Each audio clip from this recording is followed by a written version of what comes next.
Bonjour, nous vous présentons la méditation de ce jour. C'est pourquoi je me plais dans les faiblesses, dans les outrages, dans les calamités, dans les persécutions, dans les détresses pour Christ.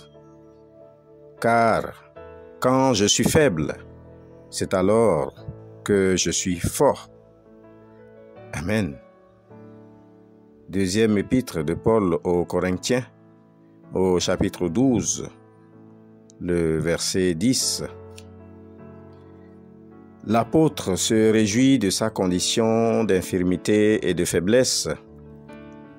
Il développe une perte totale de confiance dans la chair et trouve sa satisfaction dans la confiance totale en Dieu. L'affirmation de l'apôtre Paul trouve son sens car les eaux amères sont devenues douces et la détresse en réjouissance sous l'action transformatrice de son Dieu. Bien-aimés dans la foi, quand nous réalisons notre propre faiblesse dans la souffrance des difficultés de la vie, de la maladie, du deuil, du chômage, etc., la puissance de Dieu nous rend spirituellement forts. Lorsque nous réalisons notre complète dépendance par rapport à la grâce divine, la puissance surnaturelle de Dieu entre en jeu. Alors notre souffrance s'apaise et laisse place à la joie et la victoire sur l'obscurité.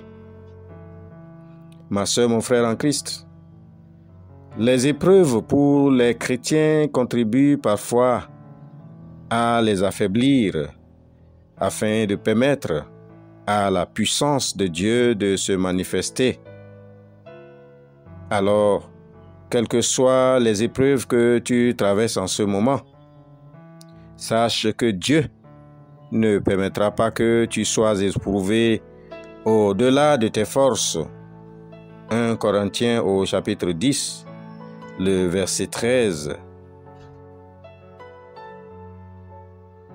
Dieu ne permettra pas que vous soyez tentés au-delà de vos forces.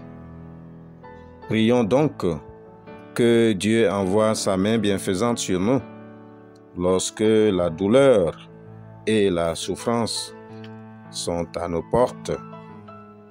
Éternel notre roi, nous te bénissons pour ta méditation et tes vérités bibliques.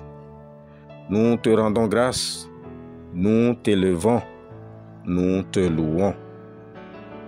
Nous prions que toute situation qui nous dépasse soit sous ton emprise et que toi seul prennes le contrôle de nos difficultés.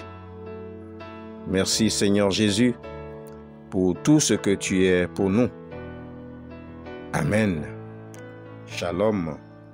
Passez une excellente journée dans la sanctification.